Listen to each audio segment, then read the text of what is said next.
Hello বন্ধুরা, আশা করি তোমরা সকলে খুব ভালো ও সুস্থ আছো।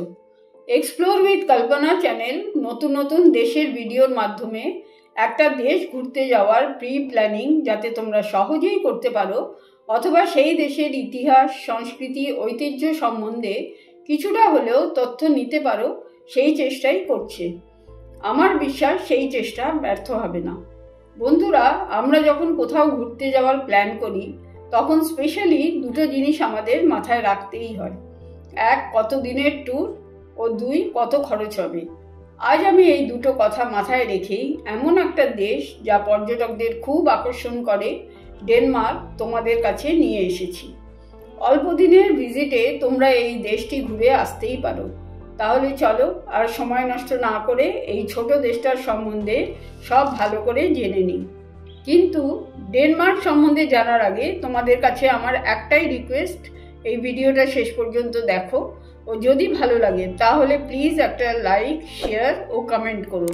সাবস্ক্রাইব করে বেল আইকন প্রেস করে দাও। ডেনমার্ককে ছোট দেশ বললাম কারণ কেবলমাত্র ডেনমার্কের মোট আয়তন হলো 43,094 স্কোয়ার কিলোমিটার। এর সাথে যদি ফেরো আইল্যান্ড ও গ্রিনল্যান্ড যুক্ত করা হয় তাহলে ডেনমার্কের মোট আয়তন হয় 22,20,000 স্কোয়ার কিলোমিটার। এই দেশের অধিকাংশ অংশই হলো প্লেন ল্যান্ড। সেই কারণে এখানে বেশিরভাগ ল্যান্ডই কৃষিকাজে ব্যবহার করা হয়। এই দেশের মোট জনসংখ্যা 2023 অনুযায়ী প্রায় 59,73,000। ডেনমার্ককে অফিসিয়ালি কিংডম অফ ডেনমার্ক বলা হয়। প্রায় 1300 বছর আগে ভাইকিংসরা ড্যানিশ স্টেট প্রতিষ্ঠা করে। এই Vikings actually originated from Denmark, Sweden and Norway. পরে তারা অনেকে সেটেল করে England, Ireland, Scotland, Wales, Iceland, Greenland, North America ও আরও কিছু ইউরোপিয়ান মেনল্যান্ডে। 800 থেকে 1100 শতক পর্যন্ত ভাইকিংসদের আধিপত্য ছিল। এক বিশাল সংখ্যালঘু গোষ্ঠী তাদের অবস্থার উন্নতির জন্য মাতৃভূমি ত্যাগ করে এবং সমুদ্র তীরবর্তী অঞ্চলে বসবাস শুরু করে। জীবিকার জন্য এরা অনবরত যুদ্ধ, লুটতরাজ এইসবে লিপ্ত ছিল। এরা যুদ্ধে পটুতা ও জাহাজ চালানোয় অসম্ভব দক্ষতা কাজে লাগিয়ে 300 বছর ধরে গোটা ইউরোপ, আমেরিকা দাপিয়ে বেড়ায়। এরা রীতিমতো অসভ্য ও বর্বর ছিল।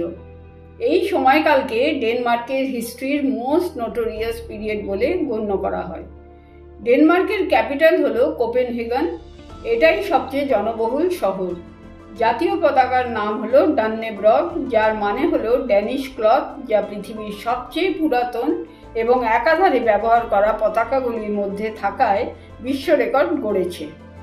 এখানকার আধিকারিক ভাষা ড্যানিশ এবং কিছু আঞ্চলিক ভাষা হলো ফেরোইস, গ্রিনল্যান্ডিক ও জার্মান ভাষারও প্রচলন আছে। এই দেশের অধিকাংশ মানুষ খ্রিস্টান ধর্মে বিশ্বাসী। ইসলাম ধর্মের সংখ্যাও ভালোই। ডেনমার্কের ন্যাশনাল কারেন্সি ড্যানিশ ক্রোন, আর 1 Danish krone equal to approximately 10.5 Indian rupees. ইনকামের দিক দিয়ে একে অপরের মধ্যে পারস্পরিক ব্যবধান কম থাকায় ডেনমার্কের কারাপশন রেট খুবই কম।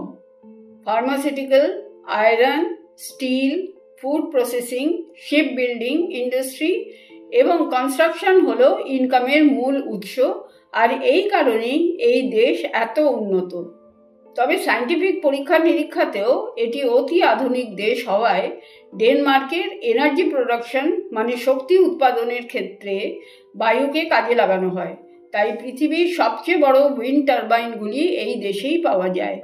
আর এর ফলে উৎপন্ন শক্তি বা যে এনার্জি জেনারেট হয় বর্তমানে তা অন্যান্য দেশেও এক্সপোর্ট করা হয়। ইউরোপের দেশগুলির মধ্যে ডেনমার্কে বিপুল পরিমাণে অয়েল অ্যান্ড ন্যাচারাল গ্যাসের ভাণ্ডার পাওয়া গেছে, স্পেশালি সাউথ সির সেই অঞ্চলটিতে যেটি ডেনমার্কের অংশ। এই বিপুল খনিজ ভাণ্ডার থাকায় ক্রুড অয়েল এক্সপোর্ট করায় এই দেশ 36তম স্থান অধিকার করেছে। ডেনমার্ক একটি ইউনিটারি স্টেট যা গঠিত হয়েছে ডেনমার্ক এবং দুটি স্বশাসিত জায়গা গ্রিনল্যান্ড ও ফেরো আইল্যান্ড নিয়ে। গ্রিনল্যান্ড ও ফেরো আইল্যান্ড ডেনমার্কের অন্তর্ভুক্ত হলেও এই দুই জায়গায় তাদের নিজস্ব সরকার ও পার্লামেন্ট রয়েছে। ডেনমার্কে 99% মানুষ হলো শিক্ষিত এবং বেশিরভাগ স্কুল ও কলেজে কোনো রকম টিউশন ফি লাগে না। ড্যানিশ স্টুডেন্টস যাদের বয়স 18 বা তার বেশি তাদের ফিনান্সিয়াল সাবসিডিজ পাওয়ার অধিকার আছে, যা দেওয়া হয় মান্থলি গ্রান্ট হিসেবে। বিদেশি স্টুডেন্টসদের এই গ্রান্ট পেতে হলে কিছু রিকোয়ারমেন্ট ফুলফিল করতে হয়। আধুনিক যুগের একটা যুগান্তকারী আবিষ্কার ব্লুটুথের নামকরণ হয় ডেনমার্কের এক রাজা হেরাল্ড ব্লুটুথের নামে। এই দেশে কফির চাহিদা বেশি হওয়ায় ডেনমার্ক কফি পান করায় বিশ্ববিখ্যাত। এখানকার সাধারণ মানুষের লাইফ স্প্যান সাধারণত 80 বছর এবং দেশে প্রায় অধিকাংশ চিকিৎসা ব্যবস্থা বিনামূল্যেই পাওয়া যায়। এই সহজলভ্য স্বাস্থ্য ও শিক্ষা ব্যবস্থার প্রসার ঘটার কারণে এখানকার বেশ কিছু সংখ্যক সাহিত্যিক ও চিকিৎসক নোবেল পুরস্কার পেয়েছেন। জনসংখ্যার ভিত্তিতে প্রতি ব্যক্তির মাথাপিছু অনুযায়ী যদি তুলনা করি তাহলে ডেনমার্কের বিশিষ্ট জনেরা বিশ্বের সবচেয়ে বেশি সংখ্যক নোবেল প্রাইজ পেয়েছেন।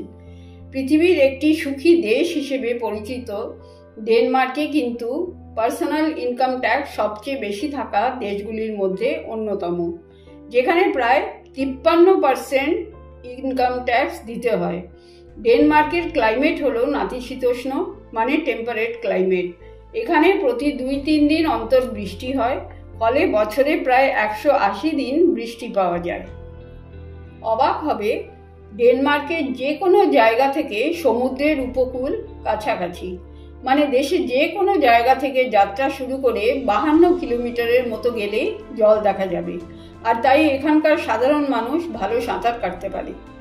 ডেনমার্কের যাতায়াতের মাধ্যম হলো সাইকেল, যা খুব বেশি ব্যবহার করা হয়, বিশেষ করে দেশের রাজধানী কোপেনহেগেনে। কিন্তু তোমরা জানো কি, প্রাইভেট কার কেনাটা এই দেশে ব্যয় সাপেক্ষ, অর্থাৎ এক্সপেন্সিভ, কারণ নতুন গাড়ি কিনলে 25% থেকে শুরু করে 150% পর্যন্ত রেজিস্ট্রেশন ট্যাক্স দিতে হয়, গাড়ির দামের ওপর নির্ভর করে। তাই সাধারণ মানুষ পাবলিক ট্রান্সপোর্ট ব্যবহার করাই পছন্দ করে। এর পিছনে কিন্তু সরকারের একটাই উদ্দেশ্য, প্রাইভেট গাড়ির, স্পেশালি পেট্রোল ও ডিজেল গাড়ির মালিকানা কমানো। ইউরোপের পুরনো এয়ারপোর্টগুলির মধ্যে কোপেনহেগেন এয়ারপোর্ট ডেনমার্কের সবচেয়ে বড় ও বিজিয়েস্ট ইন্টারন্যাশনাল এয়ারপোর্ট। ডেনমার্কের রাজবংশ বিশ্বের সবচেয়ে পুরানো রাজবংশের মধ্যে পড়ে। 1000 বছরের পুরনো এই রাজবংশ, যাদের একসময় পূর্ণ শাসনের অধিকার ছিল, কিন্তু বর্তমানে তাদের ক্ষমতা যথেষ্ট কমে গেছে। ডেনমার্কের ন্যাশনাল গেম ফুটবল, যা দেশের সবচেয়ে জনপ্রিয় খেলা। এখানে প্রায় 1600টি ফুটবল ক্লাব ও 3 লক্ষেরও বেশি প্লেয়ার্স রয়েছে। হ্যান্ডবলের জনপ্রিয়তাও কিন্তু কম নয়। ডেনমার্কের মন্ত্রমুগ্ধ শহর কোপেনহেগেন, ওডেন্স, আরহাস এবং স্কোগেন অতি আধুনিক স্থাপত্যের সাথে মিশ্রিত ঐতিহাসিক আকর্ষণের জন্য পরিচিত। কোপেনহেগেন হলো ইউরোপের একটি খুব সুন্দর শহর। এর সৌন্দর্যতা মনকে আনন্দে ভরিয়ে দেয়। এই মোহনীয় শহরের মধ্য দিয়ে যাত্রা করার সাথে সাথে প্রাচীন ঐতিহ্য ও সৌন্দর্য উপভোগ করা যায়। কোপেনহেগেনে বিখ্যাত টিভোলি গার্ডেন দেখার জন্য পর্যটকদের ভিড় থাকে। 1843 সালে প্রতিষ্ঠিত এই চিত্ত বিনোদন পার্ক সব বয়সের জন্যই বিভিন্ন আকর্ষণের জায়গা। অ্যাড্রেনালিন পাম্পিং রাইডস থেকে শুরু করে পুরো গার্ডেনটি, স্পেশালি খাবারের জায়গাগুলি সকলকে খুব আকর্ষণ করে। তোমরা যদি একটু সঠিক সময় বার করে যাও তাহলে পার্কে প্রায় হোস্ট করা অনেক কনসার্ট বা শোজ তোমরা উপভোগ করার সুযোগ পাবে।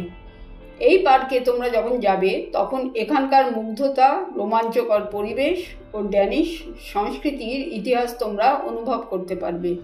আর যখন এই শহরের মধ্যে দিয়ে হেঁটে যাবে তখন ন্যায়বানের প্রাণবন্ত ওয়াটারফ্রন্ট ডিস্ট্রিক্ট মিস করতেই পারবে না, কারণ 17th and 18th সেঞ্চুরির টাউন হাউসগুলির সারিবদ্ধতা তোমাদের বেড়ানোর আকাঙ্ক্ষাকে আরও বাড়িয়ে দেবে।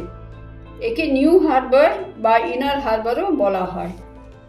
এই জায়গাটি একসময় বাণিজ্যিক বন্দর ছিল, কিন্তু তারপর থেকে এটি একটি আইকনিক কোপেনহেগেন হটস্পট হিসেবে বিকশিত হয়েছে, যেখানে বর্তমানে প্রচুর মানুষ আরামদায়ক পরিবেশ উপভোগ করার জন্য আসে। ফুটপাথের ক্যাফে ও রেস্টুরেন্টগুলিতে স্থানীয়দের সাথে ট্যুরিস্টরাও খুব এনজয় করে। নায়াগানের প্যানোরামা কোপেনহেগেনের ছবি তোলার জন্য বিখ্যাত। ডেনমার্কের কোলাহলপূর্ণ রাজধানীতে মিস না করা একটি আইকনিক দৃশ্য হলো লিটল মারমেড স্ট্যাচু, যার সম্বন্ধে বন্ধুরা আমি ডেনমার্কের সেকেন্ড ভিডিওতে তোমাদের জানাবো। দেখো বন্ধুরা, একটা দেশ যেমন একবারের ভিজিটে সম্পূর্ণভাবে ঘুরে দেখা যায় না, সিমিলারলি একটা ভিডিওতে সেই দেশ সম্বন্ধে সব তথ্য শেয়ার করাও যায় না। তাই বাধ্য হয়ে 2 বা 3টে ভিডিও তৈরি করতেই হয়। যে দেশ একটা ভিডিওতে করা সম্ভব সেটা আমি একটাতেই করব। তাই তোমরা কিছুদিনের মধ্যেই ডেনমার্কের কন্টিনিউয়েশন ভিডিও দেখতে পাবে। সাবস্ক্রাইব করে রাখো প্লিজ নোটিফিকেশন পাওয়ার জন্য। তাহলে আজ এখানেই শেষ করছি। তোমরা খুব ভালো ও সুস্থ থেকো। বাই।